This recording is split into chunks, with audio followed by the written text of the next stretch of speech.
Hello,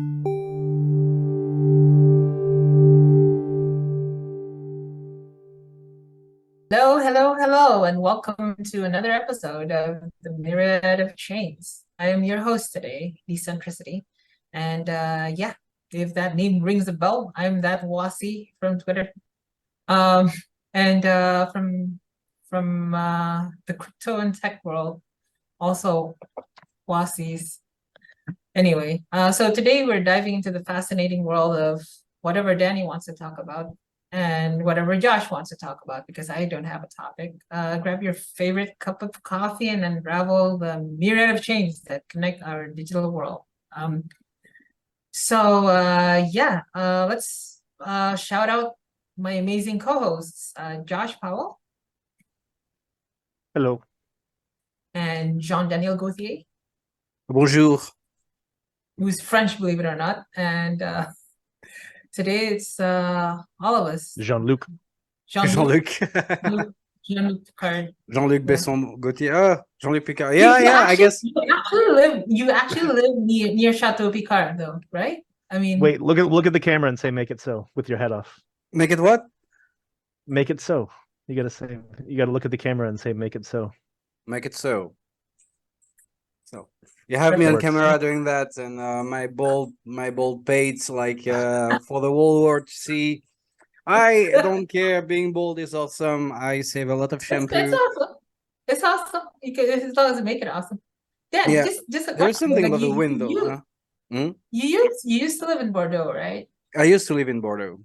That's where Chateau Picard is. Like that's Okay. that's like in Star Trek, right? Like that's where Chateau is. Well, you are literally like neighbors with Jean-Luc Picard. Probably. This is pretty interesting. Yeah. Bordeaux is a wine country. You have like vineyards everywhere. It's beautiful. Like if you guys want to go to France, like whoever listens, if you want to go to France, like skip Paris entirely. It's badly managed and smells like piss anyway. Terrible. Just go to smaller cities like Bordeaux, Montpellier, Bayonne. A lot of people like Aix-en-Provence and yeah. Just try to go there, like smaller cities, even like countryside. Deep countryside is beautiful. My God. Beautiful. Yeah. I've never actually been. I've been past the countrysides because I've been on trains in Europe. But like yeah, I heard they're beautiful. I've been to Paris. Shamefully, a lot of the. It's always because my family wanted to go there, not because of me. And it's like, okay, my family wanted to go to Paris, and like, I mean, if I went to France, I'd definitely go to Paris, probably just to say Paris sucks, man. Like, I'm sorry for the Parisians out there, but like, Paris sucks. Like, it actually smells. Isn't it a concrete thing? Like they use a type of concrete that actually smells like pee. I heard somewhere. To be honest, I haven't been diving into Parisian civil engineering. I know it's managed like really badly. I'm sorry, it's fly season in my country, so because I'm not in France here, I'm in Asia. It's fly season. We have flies everywhere. So if you see me go like, yeah, it's because of the flies. It's not because you're. It's no Frenchness in there, no seizures either. It's just me fighting the flies. I just hope I don't swallow one during the episode, because they're pretty cheeky, those little buggers. Not for me.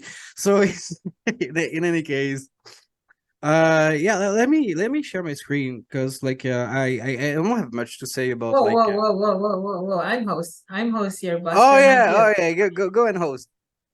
Yeah. And Josh, hello, Josh. Well, you're not French. No. Okay. Almost. That's all you're gonna say about it. Yeah. You want to make it Lors. What do you mean almost, Monsieur Joshua? What's the almost thing? I want to know. Almost. Okay. I was a francophone for a while, so that's almost right. Oh, okay. when I was in high school, I took French, and we had a very attractive French teacher, so it made me very interested in French. Oh.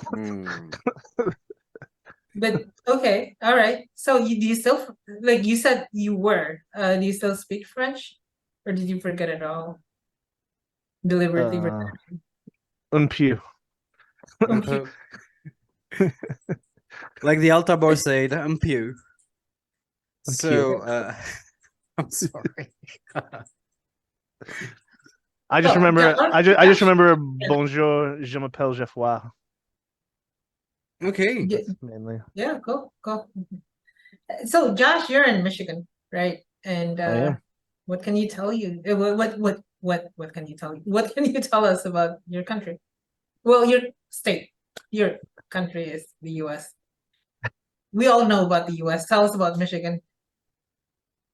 So I am officially the Republican nominee for the special election for the 25th House, the Ooh. Michigan, the state House. So what happened is our current House member ran for mayor of our city and won, so he had to step down from his current seat as state rep, which sounds like a higher position, but they actually get paid less than mayors do.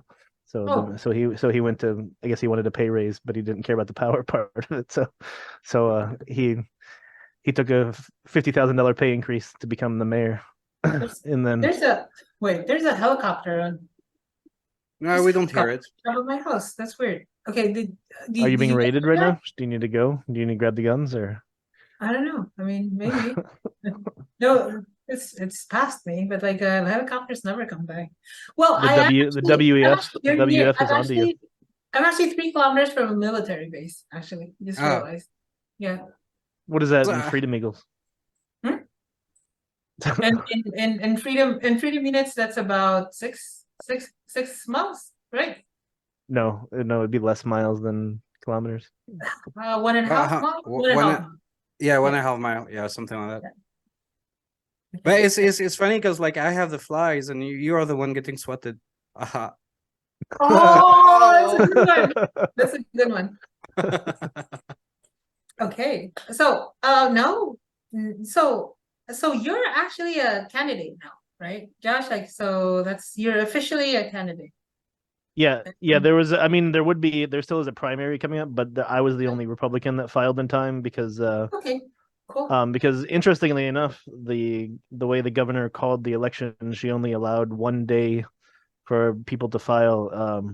Apparently, all of the Democrats got the memo because 5 of them filed, but we didn't actually know. So the way the process works for special elections is the governor has to call a special election, and then she has to call it. I think, like, there's a certain timetable that has to go along, but essentially she went with the shortest legal timetable you could do. So she told everyone about the election on Wednesday night, which Thursday was an American holiday, Thanksgiving, and then Friday. Then Friday, all the state offices were closed because they also observe that as a holiday as well. And then so then Sunday and Monday, Saturday and Sunday they're closed. So Monday was the only day that the office was open and allowed to take people in. The candidate we had in mind of supporting was going to file, but she was out of town before they even made the announcement on Wednesday, and she wasn't getting back into town until Tuesday. This is really irregular, right? Like, this is not common. That's not. Yeah. I mean, normally you have until from like April until July to, in a normal election, you got several months you can go, because all you really have to do is just fill out an affidavit, swearing that you're going to uphold the Constitution and all that, and then you get it notarized and pay $100, and then you're on the ballot. And then so it's not like it's a huge deal, but so there was really no reason for them to make it. I mean, they could have given a week, that would have been at least, even if they wanted to do it quickly. I mean, and the interesting part is they didn't even have to call a special election because there was less than a year. There's less than a year to the next election. Because the next election, 2024, is going to have this seat in it as well. So assuming I win this, I'll have to run again in 7 months after I win, because it was only for the end of a partial term. But the reason they really want to win is because there's a lot more unpopular bills they want to pass through because they're assumed going to be losing their control. Right now, Democrats in Michigan have control of the governor, the Senate, and the House, so they can do anything they want essentially. So they've passed a lot of unpopular bills, like what kind of bills? Like well, there's a lot of gun restriction bills that are probably going to be ruled unconstitutional, but they just require someone to spend the millions of dollars to get them to go through court in order for them to be declared unconstitutional. Like one of them recently, they passed a bill that would, if you got convicted of misdemeanor domestic violence, you would have your constitutional gun rights suspended for 8 years. Oh, Which on paper sounds good because you think domestic violence, but we're talking Yeah. about misdemeanor domestic violence, which misdemeanor Misdemeanor. domestic violence is so a felony is like a serious Mhm, crime. yeah, So yeah. misdemeanors are non-serious offenses, usually non-violent offenses. So like you can like I could throw my cup at my neighbor and get a misdemeanor domestic violence charge, and then I would be banned from owning a weapon for 8 years, which is obviously unconstitutional, but somebody's gonna have to spend the money to fight it in court to get it declared as such. Okay. Oh, So it's things like are that, you and then gonna- like you're gonna be an elected official, like if you win, right? Like yeah, technically I am an elected and- official. I'm a precinct delegate for my Okay, alright, voting sure. precinct, but Yeah, this would be this would be a state level office, and it would be it's a So full-time job. you'd be able to like change this, right? Like prevent this from happening if you were. Yeah, so the reason this election's a big deal is sorry to get in the weeds a little bit, but It's okay. so the reason it's a big deal is because right now it's so there was actually two mayors who were state reps, who were Democrat state reps, that ran and won their races. One is in Warren, Michigan, the other one in Westland, Michigan, where I live. So both of those seats, without those two seats, the Democrats are actually tied with Republicans in the House right now, 50-50. So they have to win both seats in order to maintain their majority. So if they lose one or both of the seats, they lose they either the House will be split 50-50, or they could even lose control if they lost both seats. So it would change the whole dynamic of the state government. So so it might actually become a fairly big race because the whole state, even though it's only a couple of districts, it could affect the whole state and laws that are passed. Oh, so like talking about these things, right? Political stuff, right? And I think one of the things that people probably don't realize about Myriad is like we're not just the tech part of it, but like we're also the political. We're also very political, like in terms of promoting free speech and promoting the use of technology and promoting free speech, like ensuring free speech, enshrining free speech in like our silicon. So I'd like Danny to also have an observation about like this. I'm interested. Like Danny's like it's no secret.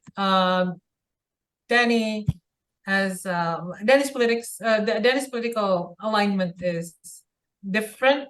Right? Commie. I mean, like, yeah. Would you like to comment? And like, would you like to? Danny's a sane communist. He's like a unicorn. He's a unicorn. Yeah, he's a Marxist. I bet Danny. I bet Danny would even agree that giving people one day to register for an office is probably. I mean, yeah. Yeah. Comment on that, not on the rest of it, but like just Yeah. that. Oh, my comment on that politics gonna be politics. Like when you have a tool to prevent your opponent from doing what they want to do, you use that tool. This is all's fair in love and war in politics. That's what you're saying, right? No, I'm not saying that's fair. I'm not saying that's fair. I'm saying that politics in general are not fair. And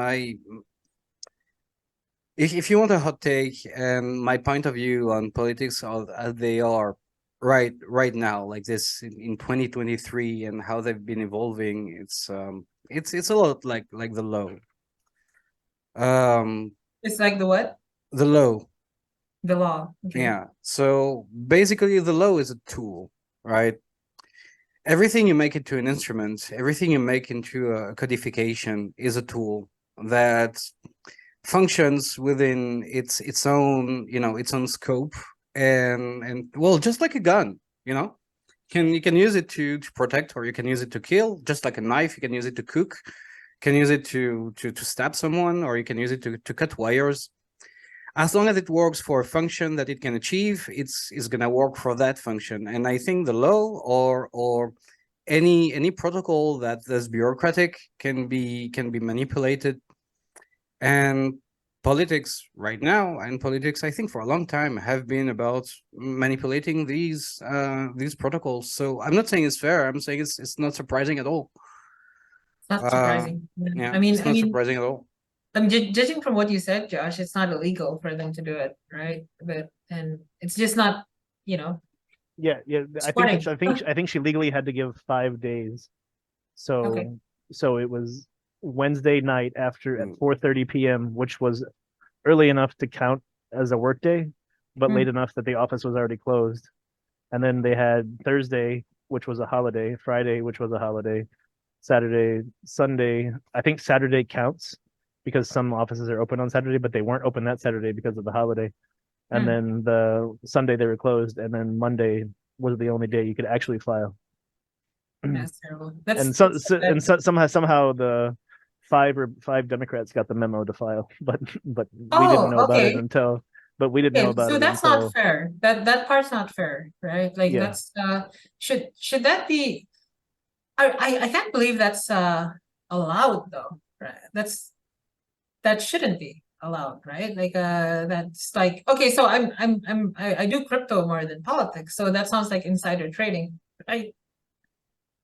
Yeah, but there's no law specifically. The way Hmm. U.S. law works that I think is different from some other places. I don't know about Indonesia specifically, but I don't know know about that. So, but I know some other places is Dude, that I don't know about if Indonesia. it's not explicitly illegal, then it's legal. Whereas I know in some other places, like you have affirmative laws where you can only do it this way because this is the legal way. So it's instead of you, in order for us to make that not legal, we'd have to pass a law You have to specifically pass saying laws, yeah. that's not legal to do that specific Or thing. you need to sue to have it in there, right? Well, so the lady that was gonna file that I filed because she couldn't file because she was out of town because she didn't know before she left town that she would have to be here. Yeah. So yeah, she's gonna sue because she did try to fax, she did try to fax and mail her application both. She just couldn't get it. They wouldn't accept the fax. It had to be an original copy, and her mail was too late to be accepted. So she got them to write her an official denial letter. So then she's taking them to court. But it's the elections they make it happen so fast. The primary happens in January 30th. That's not gonna it's not gonna change anything for this round. It's probably gonna change it for the next I mean, one. if she won an emergency injunction in the next couple of weeks, she might be able to get on the ballot, and then I would actually have a primary opponent because she would be on there. But I would just back her because she was going to, the person who was going to run we already had a plan in place to run her, and I think she's a better candidate, and I'm the other candidate. So I would just back her, but I just we just didn't I just didn't want to. I stepped up because I didn't want no one to run, and I was the only one, and everyone came to me at 2 hours before the place closed on Monday. So I just felt like it was the right thing to do. I keep thinking back to like what happened in 2020, 2019, and like I sort of like I mean we all know what happened. I'm not gonna mention this again here, but like it has a lot of parallels, right? Like this is happening like you can read about it on Myriad. Just on a bigger scale on a lot of things. Sorry, what? Said you can read about what happened on Myriad. On Myriad, go to Myriad, make a bunch of stuff. Go to Joe Cheated. We need to actually back up Joe Cheated on Myriad, by the way. Just remind me to do it. Okay. The entire thing. Just back up. Just back everything up. Anyway. Yeah, I mean, sort of to the point, like there's a lot of people working here that like administrators are very powerful in politics, which is why I don't like politics. It's not because of the issues. I like the issues. I like talking about the issues. I like debating the issues. But like you can lose just because like some administrator basically managed to outperform your administrator. I mean that's just not cool. Like it's bureaucracy versus bureaucracy. It just sounds so Kafkaesque. To that point of Kafkaesque, Danny, you were also concerned about what's happening in the other side of the world in France. You want to tell us about that? Like I know you imported a few things. You can share your screen if you want. Sharing right away. So now basically there is stuff on Reddit. That is tiny. I can see it, but like our audience isn't gonna take it. Yeah, zoom in. Yes. So I spent quite a lot of time on Reddit. TLDR. Yeah, but you know, Kidding. TLDR is this post just got me thinking that there is a whole community there that's called anti-work, right? And it started with people having problems at their office and being treated unfairly. Now it's a mix of real stuff, not real stuff, people complaining for stuff that they shouldn't complain about, and whatever, because it got really popular, you know. Like when something gets really popular on Reddit, it devolves into a lot of things. But that got me thinking about what's happening in my own country when it comes to labor laws. And yeah, I think it's going completely backwards. So we have basically two different type of contracts when it comes to work. It's a fixed duration contract or an undetermined duration contract, right? Fixed duration contract, you do 6 months, you're out by, maybe you call you again, whatever. Undetermined, indeterminate duration contract is we get you in and then you stay until you've made such a grievous mistake that we fire you, or we've made such a grievous mistake that you leave, or that we don't have enough money to pay you anymore. Again, flies, sorry. But now there is the introduction of a new type of contract, which is basically at will or at will employment, meaning that okay, we're gonna employ you for a duration. It could be shorter, meaning that we can basically fire you whenever we want for whatever reason.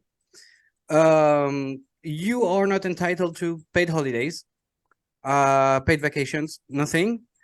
But you'll have a 10% bonus at the end of your contract, which is absolutely stupid, because you can just reevaluate the base salary to include, to 10% lower. And So just to help me understand this, Danny, like Yeah. this is a type of contract, right? This is So a all type the of other contract. contracts that you mentioned still exists, right? Yeah, they still do, but we have problems with the other type of contracts. Okay. What are the Uh, problems? so basically the fixed duration contract is has been generating paradoxically a lot of unemployment, because people have been recently turning it into a gig economy, right? It's like we employ you for 2 months, for 6 months, for whatever, and then like go to hell. And then when you have a recruiter, it'd say like, oh, but I see you've been hopping jobs. Yeah, duh. See what I mean? And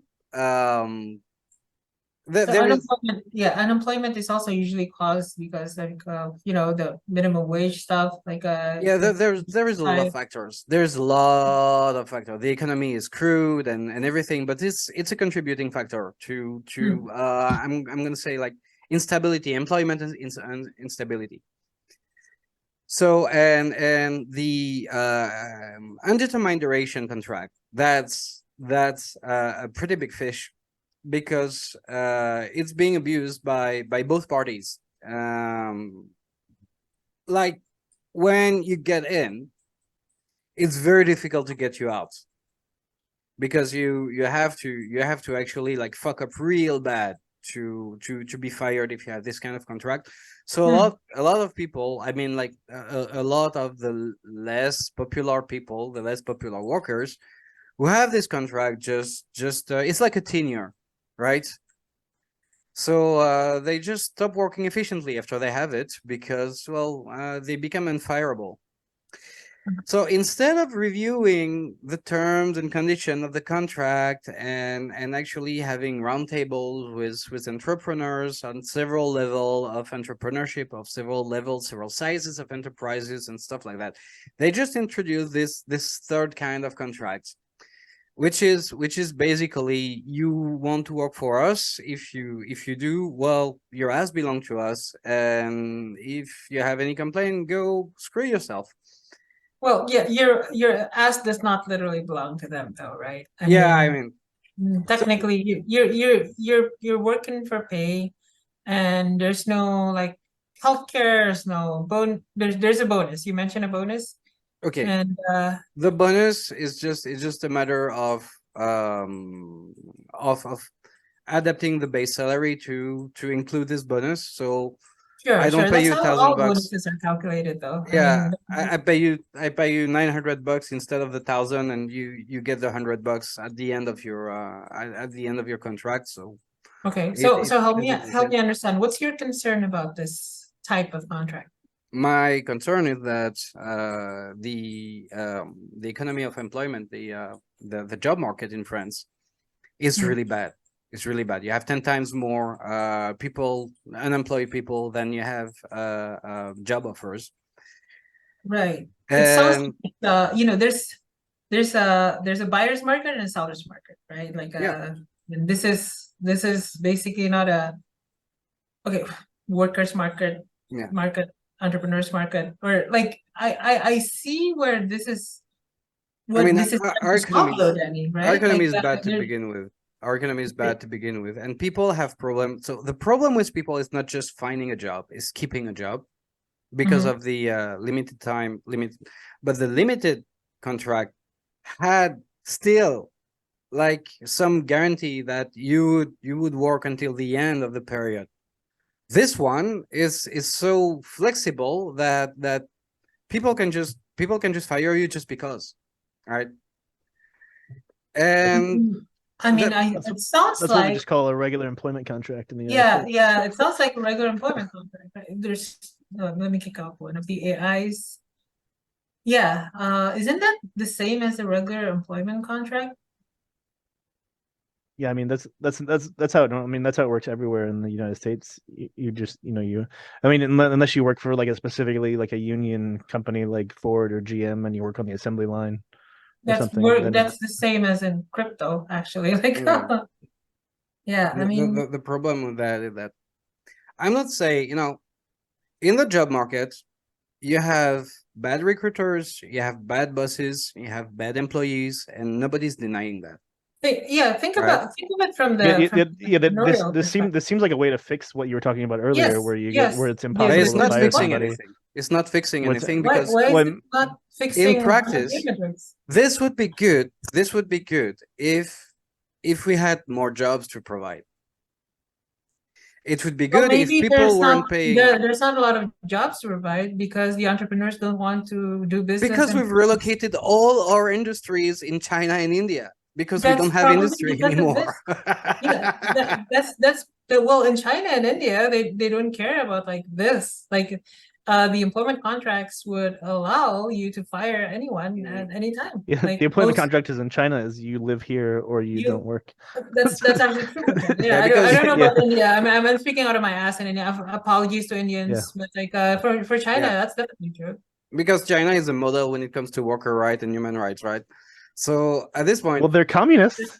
I mean, they're not. That's the difference. Like in China, you only have that one type of contract, probably. I don't know, but you have options. This is just one of the options. It's opening No, up an option. no, for the So- Americans, Other countries are this sounds weird because we have a huge worker shortage right now. Like everybody's like that's why even though we don't have any laws requiring wages to go up, wages are going up pretty steadily because we have So- such a worker shortage. But The- so why is it? Is it the yeah. increased Okay, migration that's causing no, issues? no. Or? We have an environment where entrepreneurs have to pay an absurd amount of taxes, right? That's actually part of the issue. Yes, obviously. It is part of the issue. It is part of the issue because this Yeah. is a huge break on employment. I'm These not sure taxes- why that why this new law would go against that. Like this is definitely actually something that would help entrepreneurs, right? Like No, when you because you still have to pay the same ridiculous amount of taxes on this kind of contracts. And that's the thing. Well, at least but they won't like get I can stuck with a bad stop the employee. contract at Though. any time. Like you know what I'm saying? Like Yeah, if I'm using the old Okay. contracts, I'm stuck paying this tax for this person who doesn't work. Okay, Fire. I'm telling you this, yeah. Something that happened to my friend, for instance. Okay. The dude, he's very competent in the banking sector. He's got like years and years of experience. He's a very good. He's also a very good salesperson. Is a very good business development person. Gets employed. Gets all the leads. Okay, gets all the leads. His job, the description of his job, right? He's to get the leads and foster the leads, not just to get the leads, right? Sure. He gets all the leads. When he gets all the leads, there is a change in his job description and he gets fired. All his leads get given to someone else and goodbye. So he did all the work, got none of his bonuses, and basically got screwed over. And these kind of things like it's not rare. It's not rare at all. My other friend was abused for 10 years because he lived in a smaller city. He lives in a smaller village, not a village, but it's a smaller city where getting a job is hard. It took him a year to find another job with his qualifications, and he's got like 11 years of experience, right? And he took years and years of abuse because there wasn't job availability, and at the first complaint he could just get fired. And this kind of things, I'm not saying, flexibility in employment, flexibility in the possibility to hire, that's a good thing if you look at it from the economy side. But when your whole economy is fucked, Danny, I appreciate your anecdotes, but like this is still a two-sided market. Like the job market is still a market, and what you're saying is like it has issues when it comes to like the one side of the market, but for entrepreneurs, it'll certainly help. Like because you just said that you pay taxes because of like but that is the thing. That is the thing. If you take a context where things are going well, right? It's not a problem if the job market is a market. But when you take a context where taxes are being used to recarpet official buildings at a very nice price. Like, Danny, the workers and entrepreneurs are on both sides of the market at this. They are on both, but it's I'm saying. And one is getting benefits. Like both are getting hit by this, and one of them is actually, at least one of them is getting a benefit from this new type of contract. You're not getting benefits at all. You're getting a reduction you're getting a reduction in consumption. I have flexibility as an entrepreneur. Like, yes, you have flexibility. But what about the rural population? What about employment in rural areas? This is good for urban environment when you have more jobs. But if you want to move to a place where you have job, for like Paris, for instance, you will not be able to afford any place to stay on this kind of contracts because sounds like you're very angry about the environment. No, the economic system. I'm angry about the economy. Not the actual contract itself. Because this is the worst type of contract to introduce in this economy. This is what I'm saying. Things would be going swell, you'd have like 2% unemployment and stuff. I'd say like this is fantastic because like people can get side jobs and people get more like employment flexibility and all these kind of things. This is great. That would be great if the economy was working well, if taxes were spent well, if there were infrastructures in rural areas to support more employment, if the industry wasn't decentralized, not decentralized. Okay, so help me understand. Like I'm going to take a step back. So this is so the issues. What do you think the issues with the France economy is? Like a lack of jobs or a lack of employees? Lack of jobs, right? The first issue is the lack of jobs. Okay, so lack of jobs, that's from this as a market supply side issue, right? Then you have the supply. The second issue. But they're not helping the supply of jobs. Like the supply of jobs don't come from the. I'm just saying, like this is from a marketing perspective, not a marketing perspective, from a market's perspective, right? It's a two-sided market. You need to raise supply. You raise supply by actually making it easier for entrepreneurs to hire people. Yes, but this is not how you make, not in France. You make it easier for entrepreneur to hire people by lowering taxes. You make it easier for them. I agree with that too. I'm not saying that that shouldn't be done. That should be done. Well, Again, the way as someone who I've hired people before, had to hire people before, but so the way I did it when I had a small enough thing, I just did use 1099 contracts. So in the US, that means like you're not even really an employee. You're an at-will worker that you just give that person the amount of money that you don't even take the taxes out. They have to pay their own taxes, that sort of thing. You just give them the, if I tell you I'm going to pay you $30 an hour, I give you actually $30 an hour, and then any taxes or anything you're supposed to pay out of that, you have to do it on your own. So that's what 1099 is that I did.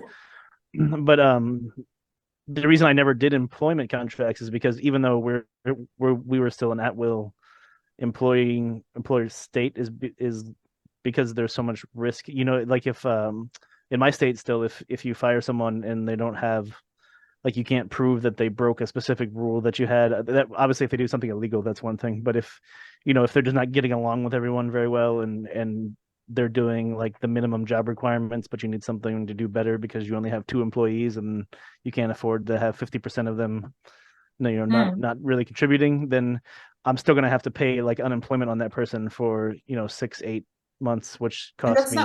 This is exactly what I was.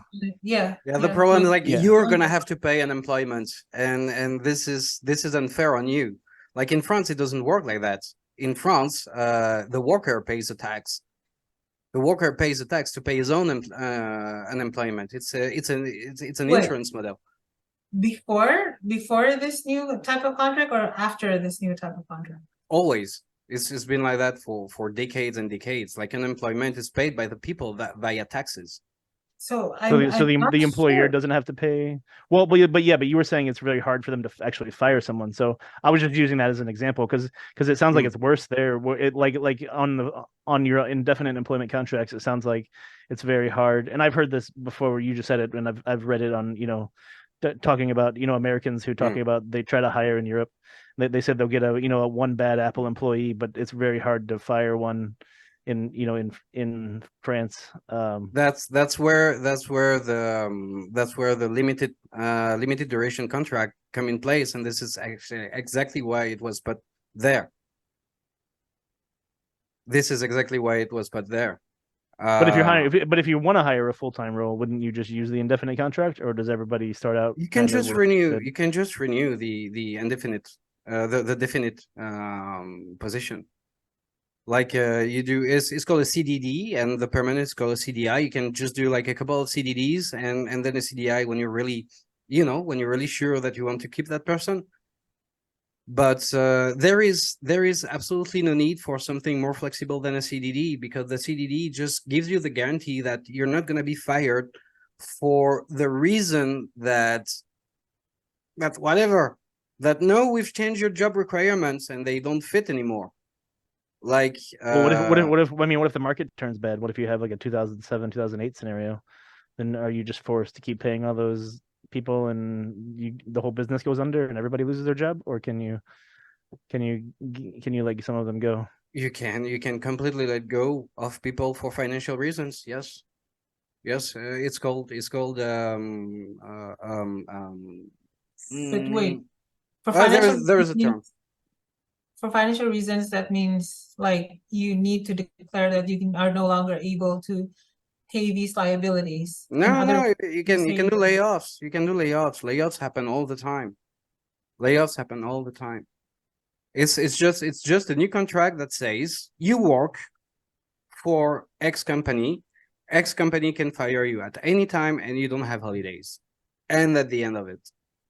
It's one of the contracts, right? It's one of the contracts, but again, it's trying to solve the supply side issue. I think which is already solved. Because my problem with the French government. There's no jobs. My problem with the French government at this point, right, is that it gets things upside down. Okay. Instead of reviewing the policy for the current CDD and CDIs, instead of going and talking to entrepreneurs and asking them, what do you want? What is important in entrepreneurship right now? And because they would have everyone saying like, stop with those goddamn taxes and stop with all this goddamn bureaucracy and let us actually do our stuff, because it's so freaking complicated to even open a company in France, right? Let us thrive. Let us have an industry. Let us, like, do things to actually have France become sovereign again. That would come from everywhere. They know it, right? But instead, they use crutches. And this type of contract is a crutch. It's a temporary solution for a permanent problem. This is why I don't like, and it penalizes. It keeps on penalizing companies the same way, because they have to pay the same taxes, right? And it penalizes workers, because you have this culture in France when it comes to recruitment, when you just go and say like, oh, but I see that you never stayed 5 years in the same company. How can I trust you? Guess why? Okay. And the other thing is, it's good to have employment flexibility if you have mobility, but in France you don't have mobility anymore. Gas prices are soaring, energy costs are soaring, everything is freaking soaring. You can't afford to move. You can't afford. Danny, I think I agree with you in one bit of this is the like not the only bit. I kind of agree with you in some of the things you said, but like one thing is like the government should listen to its people. Yeah. And the people, if the people are saying that the taxes are too high, they should be solving the taxes problem before introducing something new.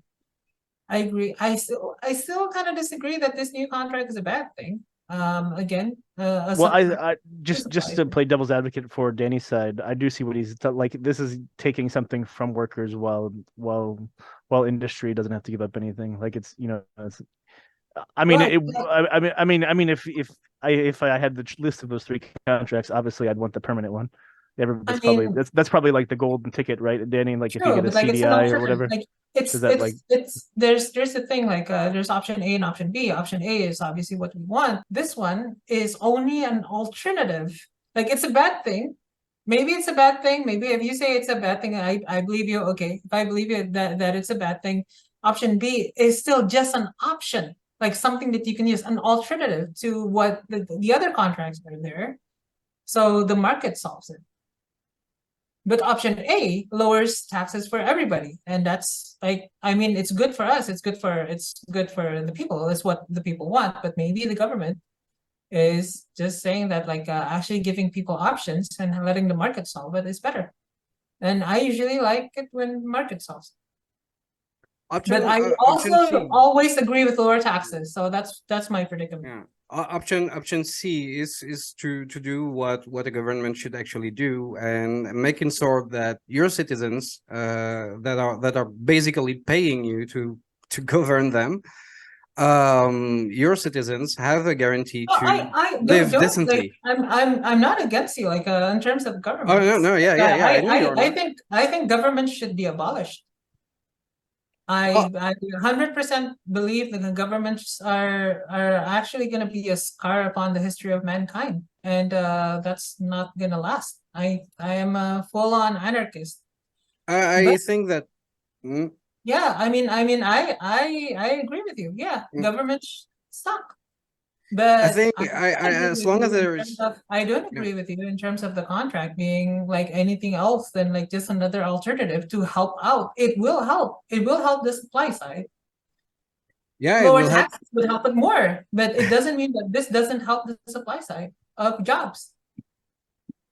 It will change absolutely nothing on the supply side, because there are no jobs anyway. And what it will do, it will just provide. This is paradoxical, Danny. Like, you're saying there's no jobs, but like but honestly, like this something that helps the capitalists of your country, capitalists as in including like small entrepreneurs like us, right? That helps jobs. That helps create jobs. It only helps It only helps saying you don't have rights to holidays anymore, and that's it. Because And I mean, holidays cost companies. Come on, let's think about it from a capitalist perspective for one moment, right? Jobs cost people because we want to draw value from jobs. Like we create jobs for people because we want people to work. Want people to work, add value to whatever product we create, right? That's a job, right? When people have holidays, of course, that's a reduction upon what I'm paying, what in capital, because I'm getting less value. Secondly, if my guy fucks up, I incur risk, right, of this person not working, not being able to work, and after that, I have to take care of that person and not fire. That incurs the business risk. So basically, having this, it is actually something that would be profitable for capitalists. So yes, it'll help the supply side of jobs. it will help the demand side for jobs, because The demand side for jobs, what? You just said that. yeah, no, Right. the supply, if you yeah, okay, the supply side at the No, the supply entrepreneurs. side of jobs. Yeah, no, Like and your issue is the number of jobs.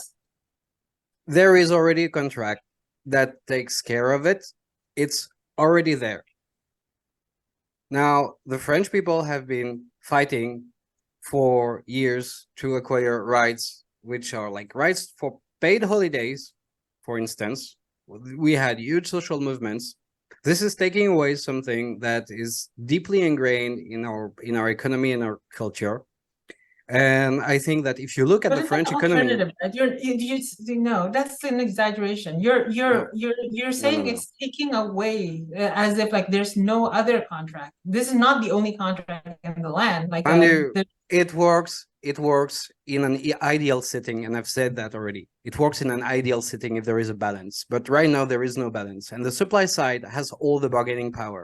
So what do you think is going to happen the when supply there is side such has all the bargaining power because there's no jobs, right? and there is the job because by virtue of what the government has been doing, we have lowered the number of our nurses, of our doctors, of our teachers, of our industrials, of our agricultors, of our everything. We have done, the government has done everything this last, I don't know, 2 decades to remove every lower entry jobs and to remove every blue collar jobs from the economy. This is what's happening. And now you have a huge asymmetry between the supply side and the demand side. And with a measure like that, it is 100% guaranteed that every single company that would lean toward the predatory side of employment is gonna lean toward the predatory side of employment. Well, because when people can do something, they will do it. but every other country has this. Every other country has this type of contract. Yeah, but well, not every. I guess China doesn't. Maybe China does. China does. I don't know. Other countries have. Something about the French economic model is that it's been working like you see before 2008. But it's obviously not working now, right? Like, is it not working because it's been dismantled. Our economic system has been, we've been a world power, a very influential world power for a very long time, with a very very competitive and very comfortable economic model for the longest time.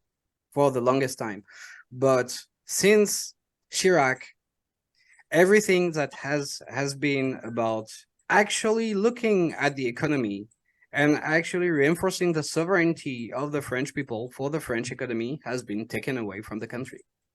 And this is where we are now. France great again. Like, yeah, probably. But there is a lot of things to be, and this is a problem from the most recent French government, is that they actually think like a young startup with no budget, where they have a lot of resources to actually save money. And they lean on existing infrastructures without fostering them. They lean on existing workforce without taking any measure to actually multiply that workforce. And you end up with entire sectors who are completely lacking jobs, which is like education and health, and entire sectors. I say you guys need a bit more anarchy. The government. We need to go back to the basics. And you say like no government. I don't know whether it's gonna happen or not, but as long as there is a government, it's probably not gonna happen. But like, it's a good way. It's a good thing to strive for. Every government in the world should strive towards no government. To my mind, as long as you're taking care of someone, you're a father, you're a family member, you're a friend, you're a host, or you're a government. As long as you're taking care of someone and you pledge to do something, you do it. And if you pledge to, I agree 100%. It shouldn't be an official position. Yeah, no, it shouldn't. It should be something that's de facto. But if there is any governing system, any kind of governing or self-governing system, it should be oriented towards people being able to always have a decent life, which is, you know, basic human rights. I 100% agree. Yes. But yeah, I mean, a lot of the issues in current government is trying to enforce something that is either unenforceable or something that's well-meaning, but doesn't end up being good. So I agree. But like I think the issues with government is a lot more than we can discuss within 1 hour, 2 hours. So I'd like to actually close this podcast. Like, so it's been quite a journey today on Myriad of Chains, folks. From discussing the complexities of French employment laws to diving into the intricacies of American election laws, we've covered a spectrum that not a lot of that we've probably never spoken of in this way before. But that's the beauty of conversation, since that's the beauty of opinions. They're like assholes. Everyone has one, right? So they take you places where you never thought you'd go. Big thank you to my friends Josh and Danny for joining me today. Did you just say your asshole takes you places that you never thought you'd go? Yeah, but my asshole just thanked you. Josh, all the best with your run. And to our listeners, thank you for being part of this conversation. Myriad is tech, Myriad is politics, Myriad is free speech, and Myriad is conversations between people who might not agree, but are friends anyway. Thank you. Peace.